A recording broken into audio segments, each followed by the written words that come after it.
They say how this nigga come from dirt to bad hoes and bankrolls. Over 100 shots on the E-way, I gotta make it home. I learned from my struggle, stack that dough, forget your hustle on. Go ride for your brother. Welcome everybody to Chopping It Up, brought to you by Zapata Systems. I'm Dizz Los. Unfortunately, I had 2 drafts today, with the show, and we tried to change the time. Unfortunately, we're gonna do a Los couldn't, but we're gonna do a short show on probably Friday this week, just to get over his picks. Because as you know, this weekend we did the draft at Los's house.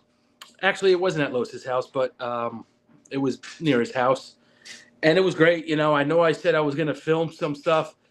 Listen, we started drinking around 11 o'clock, and the draft didn't start till 1. When we got there, I was going to set up. I started taking some videos and pictures. It was very, very loud. We had our own little room downstairs, but there was just a lot of people coming in and out. The bathroom for the bar was down there, so people were coming through.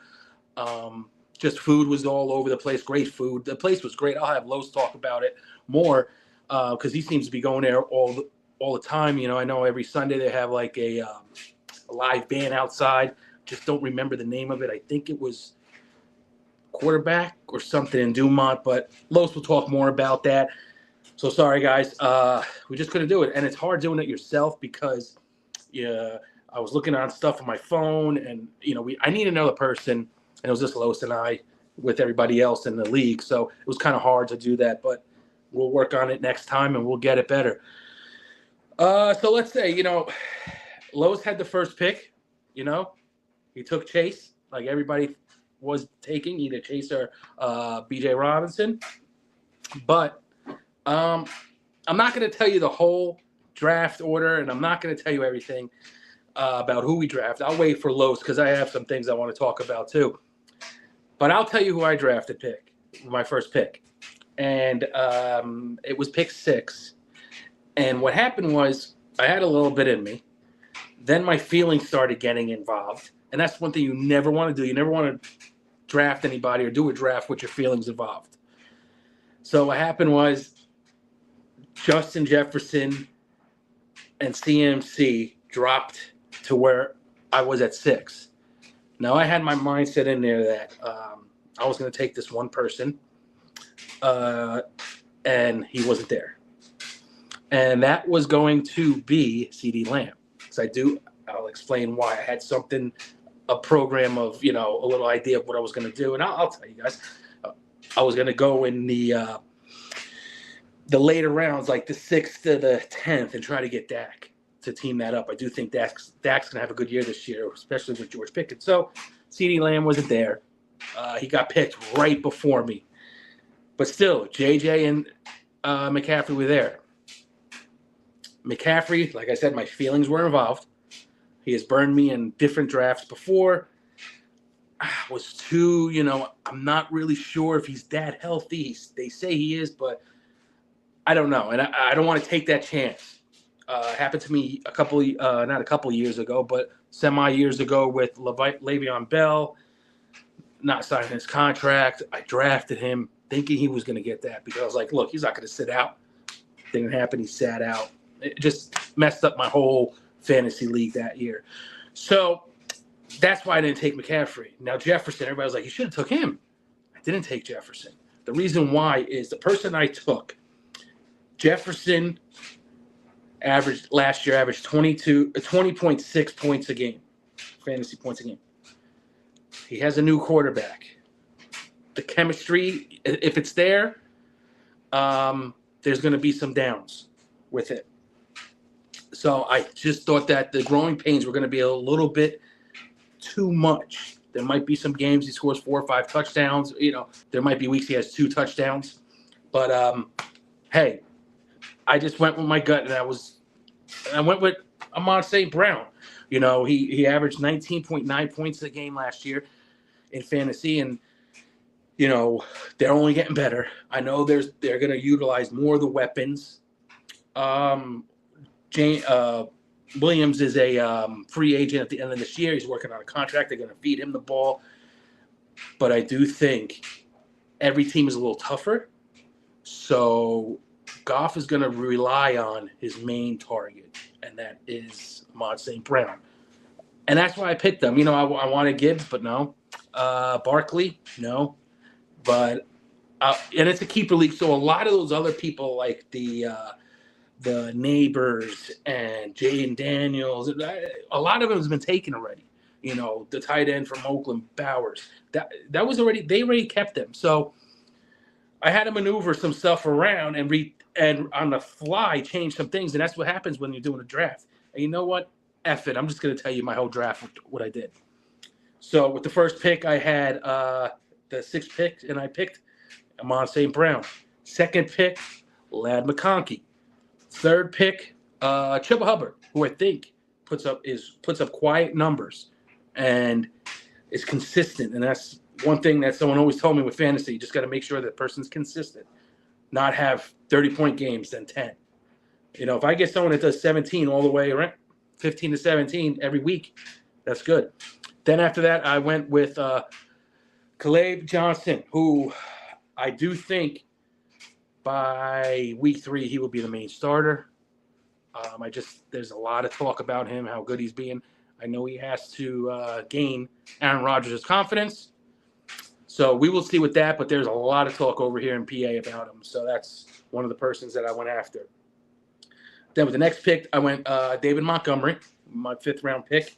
The 6th-round pick went Golden from the Green Bay. I was talking about him all last week.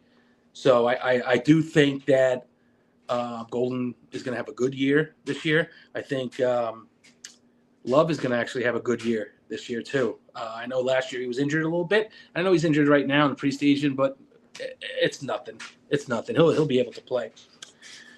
So after Golden, I went with one of my, not my sleepers, but I'm happy he fell all the way to the 7th round, and that is Stephon Diggs. I think he's going to have a big year. No one's there in New England to give him any competition.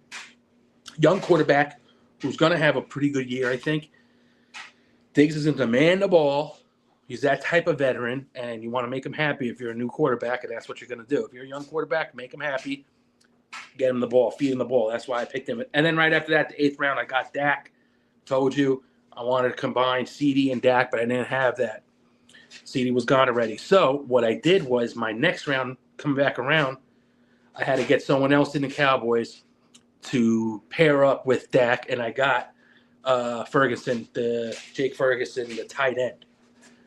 So you just want to always have, if it's a top quarterback, if you want to have a quarterback, you always want to team him up with someone. It's just the best thing to do. Or if you have a receiver, get a quarterback. Same thing, vice versa. Then after that, I took Trey Benson, who Connor has been talking so much about him, saying, last year was, it was an okay year for him, but he had to step in to coming from a rookie, and it was just a learning curve for him. But this year, he said he's like A1 running back for us. So I really do think that he's going to get more carries. That can be a sleeper right there. The next pick with the 11th pick, I picked the defense kind of early because I wanted them. I've been talking to them all year, and that's the Denver Broncos defense. Now, one of the things, if you were set to get someone, and if you were set in the later rounds, and it's your time, and that person's still there, be like, oh, maybe next round I get him. Just go get him. Just go get him. If it's past the 7th round, it's okay. So then after that, I got Nick Chubb, who I do think he is starting. So I don't know how good he is. They're saying, doesn't have that explosiveness anymore. He doesn't have the cutness. The vision's not there, or the body's there, but the vision's not. It's, there's something not right with Chubb. And of course, he's coming off that brutal injury 2 years ago. So then after that, on the 13th pick, I took Jordan Love. Remember, I'm always trying to combine a quarterback and receiver if I can. Then after that, I got Wan'Dale Robinson, who I said might be my sleeper pick of the year. I think he'll do great this year with the Giants, unless the Giants, what I'm hearing, they're interested in Jacoby Myers. If that happens, that's a good pickup for the Giants. I would want that, but for Wan'Dale, not so good for fantasy football. Then after that, I got Will Lutz because I needed a kicker. Then my last pick, who I was planning on for the future next year, and that's Michael Penix Jr. This is the year. If he takes a big enough step, he can grow in the draft rounds, and I want to make sure if I keep him for next year, I have him. So that's what it was. I got a D on a grading, but everybody knows if Yahoo grades you with a D and if ESPN grades you with a D, you're going to the playoffs. So I mean, that's my draft that I picked. Los will do it this week sometime. Again, I'm sorry, guys. I had 2 drafts, and I tried to maneuver some stuff around. I couldn't. I'm not the commissioner in my other 2 drafts, so I couldn't maneuver the time. I asked, but it wouldn't happen. And Los works at night now, so we're trying to get it earlier, but we couldn't. He needed his rest. He had a rough weekend too. Oof, let me tell you. Boy, and something I did, something that I did try for the first time, and I actually like, and Los, he put me onto it, was the Twisted Teas. I'm just a Heineken guy or a Hennessy shot guy, and that's it. I don't go crazy with anything. If they don't have Heineken, I'll get a Corona. If they don't have Corona, I'll get a Beck's. If they don't have a Beck's, I'll get a Coors Light, Bud Light. That's it. But Los put me onto the Twisted Teas, and let me tell you, man, we were getting twisted on the Twisted Teas, but they're very good. So, but hey, cut day was today. We all knew that Tommy DeVito was going to get cut. Just what it is. They'll sign him on the practice squad. Make sure that he's, just in case someone gets hurt, he's close by. The other one that I was surprised about was Turbo Miller, the running back. Beast.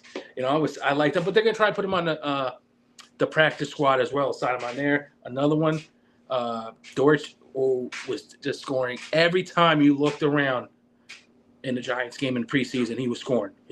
Him and Jackson Dart had a great little connection together. That's, I don't want to go deep into it. Because I want my tag team partner there, Los. We'll talk more about that, but I just want to get a show out there. Our shows always drop on Wednesday. I just want to get something out there and tell you guys that, look, our show is coming this week. Be prepared. All right. Peace out. Professional. They say how this nigga come from dirt to bad hoes and bankrolls. Over 100 shots on the E-way, I gotta make it home. I learned from my struggle, stack that dough, forget your hustle on. Go ride for your brother.